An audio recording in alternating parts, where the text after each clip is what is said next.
Hello বন্ধুরা, আসসালামু আলাইকুম। রত্নাস ব্লগে আপনাদেরকে স্বাগতম। আশা করি সবাই ভালো আছেন। আজকে ছাদ বাগানে আমার কোনোই কাজ নাই। সকালে ঝাড় দিয়ে চলে এসেছি। তো বন্ধুরা, পানি সরিয়ে চলে আসছি। আজকে খিচুড়ি রান্না করব। আতপ চাল নিলাম, ডাল নিলাম, মুসুরির ডাল নিলাম, আর হলুদ লবণ মরিচ দিয়ে দিলাম, লবণ দিয়ে দিলাম, দিয়ে গাছের কিছু সবজি দিয়ে কিছু কাঁচামরিচ দিয়ে দিব, আর আদা রসুন পেঁয়াজ বাটা এগুলি পেস্ট দিয়ে দিব।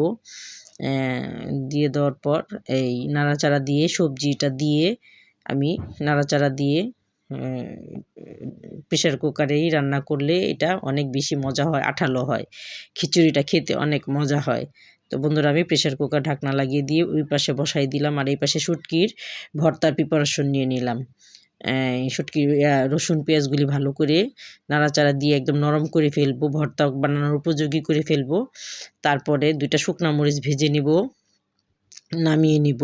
আর আমি যে শুটকিটা নিয়েছি এটা কিশোরগঞ্জের বাঁশপাতার চেপা শুটকি, বাঁশপাতার চেপার মতো শুটকি, এটা অনেক মজা খেতে। তো আমি শেষে শুটকিটা আমি ভেজে নিব। শুকনা মরিচ রসুন পেঁয়াজ ভাজা হয়ে গেছে, আমি শুটকিটা এইভাবে ভেজে নিয়ে নিলাম। তারপর শুটকিটাকে এখন ভর্তা বানানোর জন্য কাঠের দস্তা, মানে ছেঁচনি আর কি বলে, যাকে আমরা বাংলা ভাষায় ছেঁচনি বলি, আর শিল নিব। কেননা ছেঁচনির উপরে একটা নিব না, ওটা হালকা, ওটা দিলে মানে হয় না, বেশি ফিনিশিংটা সুন্দর আসে না। আর এই খিচুড়ির শেষে আমি বাগার দিয়ে দিলাম রসুন পেঁয়াজ আর পাঁচফোড়ন দিয়ে, শুকনা মরিচ পোড়া দিয়ে বাগার দিয়ে দিলাম। এই খিচুড়িটা খেতে এত মজা, আঠালো হয়। আতপ চালের খিচুড়ি, পোলাওর চাল না কিন্তু। তো এটা আমি সুন্দর করে এটা ছেঁচনিতে নিয়ে আমি শিলটা ভালো করে ধুয়ে আমি ভর্তা বানানো শুরু করে দিলাম।